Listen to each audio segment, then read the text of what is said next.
As we saw in the last lecture dealing with the immediate aftermath of World War I, the war devastated Europe economically and made Europeans of many nationalities question their political systems, paving the way for World War II. Following the Treaty of Versailles, the Germans in particular were humiliated by the conditions of the treaty. It required Germany to disarm, make ample territorial concessions, and pay reparations to certain countries that had formed the Allied powers. Article 231 of the treaty placed complete blame on Germany and required Germany to accept the responsibility of Germany and her allies for causing all the loss and damage caused by the war. That provision proved to be humiliating for Germany and set the stage for the expensive reparations that they had to pay. In 1921, the total cost of these reparations was assessed at 132 billion German marks, then $31.4 billion, or 7.3 trillion rand in today's currency. Article 231 would later become known as the War Guilt Clause. German troops were also reduced to 100,000, and the country was prevented from possessing major military armaments such as tanks, warships, armored vehicles, and submarines. As a result of the treaty, the myth that the German troops had been stabbed in the back by socialist politicians and Jewish businessmen gained momentum within Germany. But in a devastated post-war Europe as a whole, a greater crisis was growing. Sentiments of anti-Semitism and anti-parliamentarism were widespread. There was a perception that democracy was in a state of crisis. The end of the war saw the rise of many political parties throughout Europe, resulting in the election of unstable coalition governments. It also meant that there were more and more competing political models for modern society, not just capitalism, but also communism and fascism. In Europe particularly, fascism seemed far less radical and widely more acceptable than communism. To make matters worse, the 1920s saw various economic crises in the West, which ultimately led to mass unemployment and bankruptcy. For example, in 1923, Germany devalued its currency in order for it to reduce war reparations, and this resulted in hyperinflation. At the height of the inflation, $1 was worth 4 trillion German marks.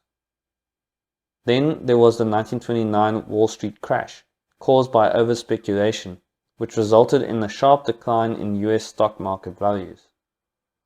The crash directly contributed to a global recession known as the Great Depression of the 1930s. In the face of these crises, the need for a new political system was at an all-time high in Europe. Fascism became popular because of its central message. Now, fascism is an authoritarian, ultra-nationalist political ideology and movement characterized by a dictatorial leader, centralized autocracy, militarism, forcible suppression of opposition, belief in a natural social hierarchy, subordination of individual interests for the perceived good of the nation and race, and strong control of society and the economy. The two well-known fascist parties of Europe that rose to power in the 1920s and 1930s were the Nationalist Fascist Party of Italy under Benito Mussolini, who came to power in 1922, and then the National Socialist German Workers' Party, or Nazi Party, of Germany that came to power in 1933. Other notable fascist dictatorships occurred in Portugal, with a military coup in 1926 that eventually led to the Estado Novo regime that ruled Portugal from 1933 to 1974, and in Spain with Francisco Franco's Falangist one-party state taking power after the Spanish Civil War and ruling from 1939 to 1975. The fascist parties of Europe generally grabbed power in three distinct steps. Apart from the Portuguese and German examples, fascists generally snuck into government using devious ploys of intimidation and violence. For example, in 1922, Italian fascist paramilitaries escalated their strategies from one of attacking socialist offices and the homes of socialist leadership figures to one of violent occupation of cities. The fascists met little resistance from authorities and proceeded to take over several northern Italian cities. After seizing these cities, the fascists made plans to seize the capital city, Rome. In October 1922, Mussolini's fascist foot soldiers, known as Black Shirts, organized a mass demonstration called the March on Rome.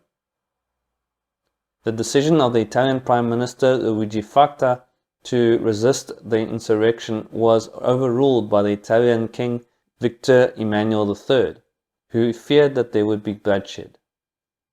The king then persuaded the Prime Minister to resign. He then appointed Mussolini as Prime Minister on the 30th of October, thereby transferring political power to the fascists without armed conflict. The march itself was composed of fewer than 30,000 men, but the king feared a civil war. Thus, Mussolini legally gained power in accordance with the Italian constitution.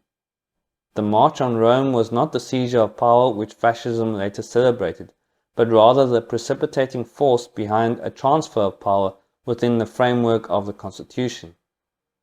This transition was made possible by the surrender of public authorities in the face of fascist intimidation. Meanwhile, Adolf Hitler watched Mussolini's rise to power with respect, and he used many of the same strategies himself. Following Mussolini's example with the Black Shirts, Hitler established the SA, also known as the Stormtroopers and Brown Shirts, to intimidate and terrorize left-wing parties, Jews, and other minority groups. Angered and frustrated by the surrender of Germany in World War I, believing the surrender to be a betrayal of the German people, Hitler's rise was assisted by the chaos caused by the Great Depression, which was much worse in Germany because of the terms of the Versailles Treaty.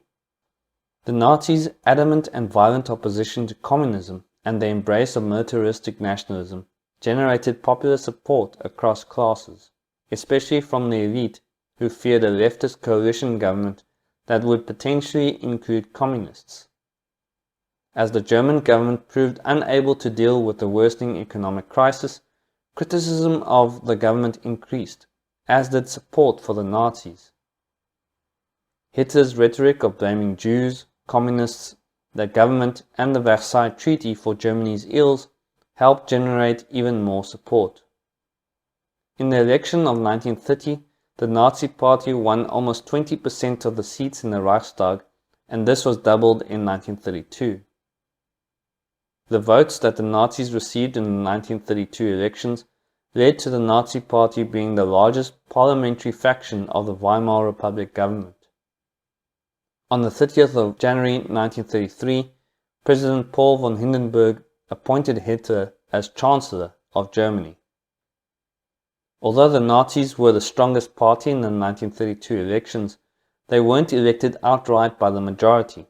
So, in both cases of the Italian fascists and the Nazis in Germany, they never won the majority votes in democratic elections. In Italy, through incremental legislation and decrees, Mussolini and his fascists slowly transformed the government from a constitutional monarchy into a dictatorship. They began their attempt to entrench fascism in Italy with the Acerbo law, which guaranteed a multitude of the seats in parliament to any party or coalition list in an election that received 25% or more of the vote. Through considerable violence and intimidation, the list, controlled by the fascists, won a majority of the vote, allowing many seats to go to them. In the aftermath of the election, a crisis and political scandal erupted after Socialist Party deputy Giacomo Matteotti was kidnapped and murdered by a fascist. On the 3rd of January 1925, Mussolini addressed the fascist-dominated Italian parliament and declared that he was personally responsible for what happened, but insisted that he had done nothing wrong. Mussolini then proclaimed himself dictator of Italy, assuming full responsibility over the government and announcing the dismissal of parliament. From 1925 to 1929, fascism steadily became entrenched in power. Opposition parliamentarians were denied access to parliament, censorship was introduced, and a decree of December 1925 made Mussolini responsible to no one else but the king. In Germany, shortly after Hitler's appointment as Chancellor, the Reichstag, or the German parliamentary building, was heavily damaged by arson on the 27th of February 1933. This gave Hitler an excuse to declare a state of emergency, which allowed for the suspension of freedoms and a pretext for suppressing his political opponents by making laws without parliamentary approval. So, in other words, Hitler was able to subvert democratic procedures by invoking this state of emergency until his power was absolute. After the death of President Hindenburg on the 2nd of August 1934, Hitler merged the offices of party leader, head of state, and chief of government into one, taking the title of Führer und Reichskanzler.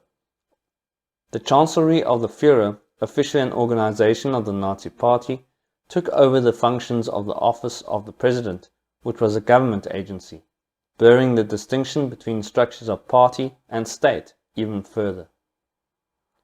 So, once the mechanisms of the state had been seized, it was easy for both the Italian fascists and German Nazis to manipulate the elections and intertwine the party and the state, allowing both fascist governments to remain in power indefinitely. The third and final step for fascist parties grabbing power was ensuring popular support through boosting the economy and crushing any opposition that was left over. The rapid economic growth and job creation was central to fascist strategy of consolidating and maintaining power. If jobs are created for the majority of people and the economy is doing well, then people won't ask at what price it came. Extensive social welfare programs were also introduced to look after the citizenry. Often, the social welfare only benefited those who fit in a specific racial category. The rest were marginalized and excluded. In order to create a sense of belonging, the fascist governments would distribute feel-good propaganda that invigorated nationalistic pride or perpetuated racial superiority of one race over the others. They infiltrated the state apparatus like the security police or intelligence services in order to get rid of opponents. Minority groups were increasingly excluded, most notably in Nazi Germany, where racially defined Jews were gradually excluded from the racially defined German national community. A further characteristic of a fascist regime was the influential role which the state played in every facet of society. The ruling party was the only political party, and as such, it penetrated every aspect of life. The ruling fascist government had control of all media like newspapers, radio, and film. Mussolini's fascists utilized propaganda very effectively, but it was the Nazi propaganda machine under Joseph Goebbels that proved particularly successful. They constantly searched for new ways of manipulating opinion. One way of doing so was to subtly include the same or similar messaging in radio broadcasts, posters, or movies. Fascist propaganda blamed the problems of the long depression of the 1930s on minorities and scapegoats. The most popular of these were the Judeo-Masonic Bolshevik conspiracies, left-wing internationalism, and the presence of immigrants. These threats were continuously and repeatedly fed by fascist regimes to their people, so that hatred and suspicion for these groups permeated every corner of fascist society. This then ultimately led to an increase of membership in those fascist parties. Mussolini was portrayed as the embodiment of Italian fascism and was keen to be seen as such. Mussolini was styled as Il Duce, or the leader. Since Mussolini was represented as an almost omniscient leader, a common saying in Italy during Mussolini's rule was, "The Duce is always right." Mussolini became a unifying force in Italy in order for ordinary Italians to put their differences to one side with local officials. The personality cult surrounding Mussolini became a way for him to justify his personal rule. The press was given instructions on what and what not to write about Mussolini. Mussolini himself authorized which photographs of him were allowed to be published and rejected any photographs which made him appear weak or less prominent than he wanted to be portrayed as in a particular group. Italy's war against Abyssinia, known today as Ethiopia, from 1935 to 1937, was portrayed in propaganda as a revival of the Roman Empire, with Mussolini as the first Roman Emperor, Augustus. Starting in the 1920s, during the early years of the Nazi Party, Nazi propaganda began to depict Hitler as a demagogue figure who was the almighty defender and savior of Germany. According to Nazi propaganda, only Hitler could save the German people and restore Germany's greatness, which in turn gave rise to the Führer cult. During the Nazis' election campaigns in 1932, the Nazi newspaper Völkischer Beobachter portrayed Hitler as a man who had a mass movement united behind him, a man with one mission to solely save Germany as the leader of the coming Germany. The Night of the Long Knives in 1934, after which Hitler referred to himself as being single-handedly responsible for the fate of the German people, also helped to reinforce the myth that Hitler was the sole protector of the Volksgemeinschaft, or the ethnic community of the German people. Goebbels cultivated an image of Hitler as a heroic genius. The myth also gave rise to the saying and concept, "If only the Führer knew." Germans thought that the problems which they ascribed to the Nazi hierarchy would not have occurred if Hitler had known of the situation.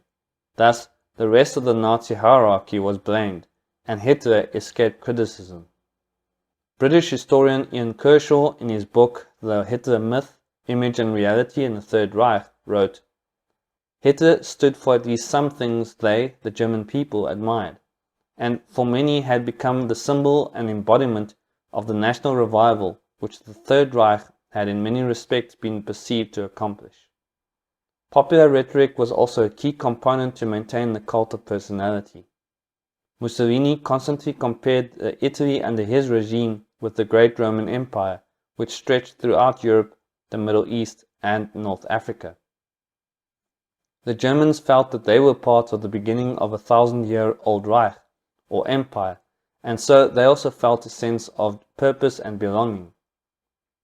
Mass rallies only encouraged this notion as people could physically feel they were part of something greater than themselves.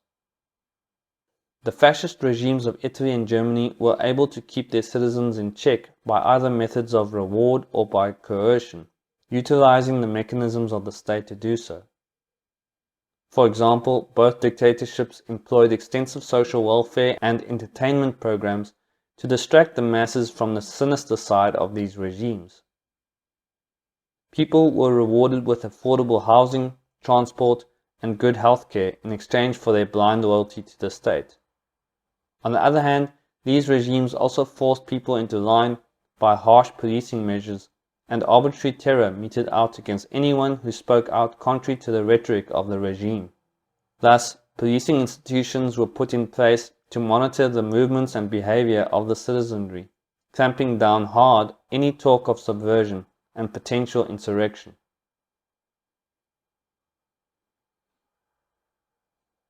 A fundamental requirement for all fascist organizations was to capture the attention and imagination of the youth, who were far more vulnerable to manipulation than adults. So, fascists poured a lot of resources into youth programs and existing youth clubs, aimed at indoctrinating children from an early age. This was part of the goal to conform the next generation to the fascist cause. As fascism usually also included an aggressive foreign policy, these youth clubs also facilitated the training and preparation of children for war.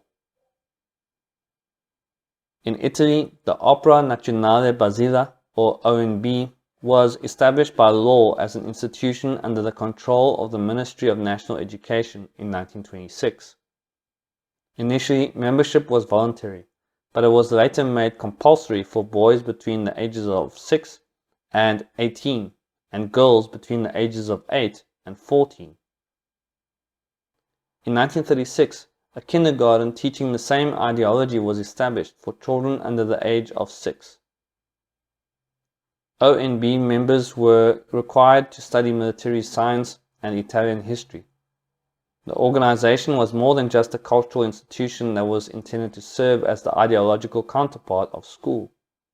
It served also as a paramilitary group, training for future assignments in the Italian army, as well as education in the career of choice, technology, including post-school courses for legal adults, or domestic education, which was served only for girls.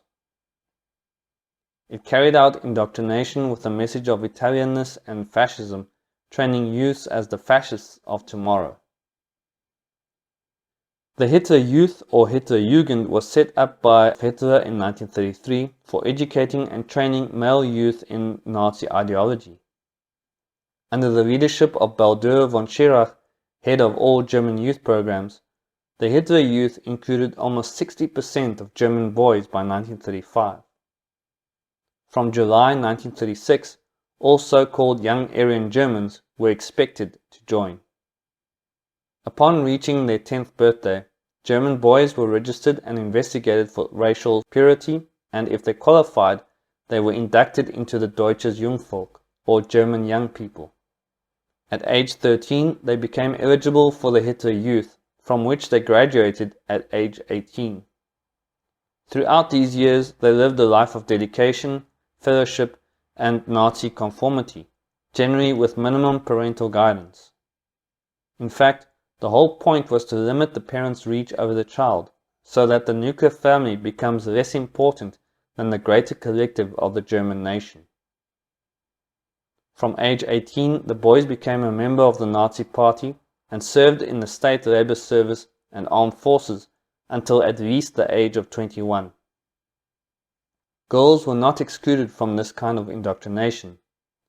Jung Madel, or the Young Girls, was an organization for girls ages 10 to 14, and the Bund Deutscher Madel, or League of German Girls, trained girls from ages 14 to 18 in comradeship, domestic duties, and motherhood.